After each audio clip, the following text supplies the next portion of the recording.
Bonjour, on est à quelques encablures de la passerelle et à quelques encablures du quai Bessières. Alors, on parle d'immobilisme beaucoup concernant l'équipe actuelle. Je vais vous en démontrer 4 exemples. Le premier, il est ici. Logiquement, au-dessus de moi, vous devriez voir un panneau. Depuis 2014, il devrait y avoir un panneau d'interdiction aux camions. Toujours pas là. Il devrait y avoir au sol le marquage au minimum d'une piste cyclable. Toujours pas là.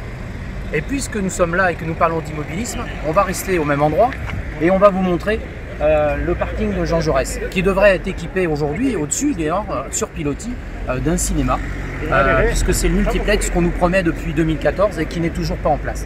Et puisque nous sommes là et qu'on parle d'immobilisme, on reste immobile et on vous montre les tennis qui, eux, sont toujours là et qui devraient être complétés par une salle de raquettes également depuis 2014.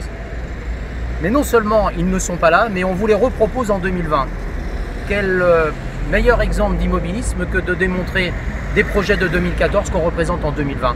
Mais une autre forme d'inaction, on va vous la présenter dans un autre endroit et je vous propose de me suivre. Deuxième étape de notre après-midi figeacoise, nous sommes place Champollion comme vous pouvez le voir.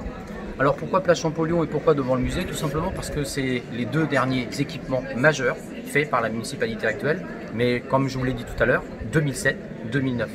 Immobilisme, inaction, deux caractéristiques majeures de cette équipe. Mais ce que je vous propose, c'est que nous allions un petit peu plus loin en ville pour vous montrer un autre élément.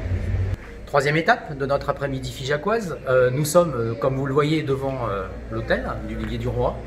Vous voyez que cette municipalité n'a pas été si inactive que ça, puisqu'elle a été capable, pendant cette période, d'acheter pour 1,5 million ce château. Et effectivement, quand on met 1,5 million dans un château, eh bien, on n'a pas trop d'argent pour faire autre chose.